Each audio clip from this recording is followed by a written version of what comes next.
നമസ്കാരം. Alpha palliative care daily ന്യൂസിലേക്ക് സ്വാഗതം. പ്രധാന വാർത്തകൾ.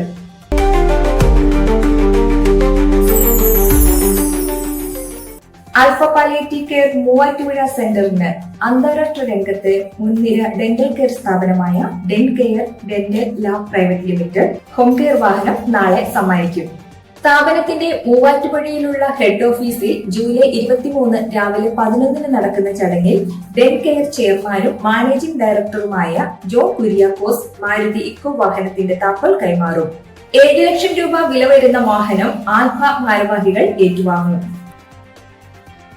ആൽഫ കൊച്ചി സെന്ററിലേക്ക് ഓക്സിജൻ സിലിണ്ടറുകൾ കൈമാറി. ആൽഫ വൈസ് പ്രസിഡന്റ് സുബൈദ സീരിയും ആൽഫയുടെ അഭ്യുദയകാംക്ഷിയുമായ NK സോമനുമാണ് ഓക്സിജൻ സിലിണ്ടറുകൾ സ്പോൺസർ ചെയ്തത്. President Zubaida Rahim, secretary professor Ravi Divakaran, treasurer Thomas Varghese, joint secretary Kurian എന്നിവർ സന്നിഹിതരായിരുന്നു. Irinjalakuda government model girls vocational higher secondary സ്കൂളിൽ ആരിഷ് ക്ലബ് ഉദ്ഘാടനം NSS കോർഡിനേറ്റർ രേഖ ടീച്ചർ നിർവഹിച്ചു.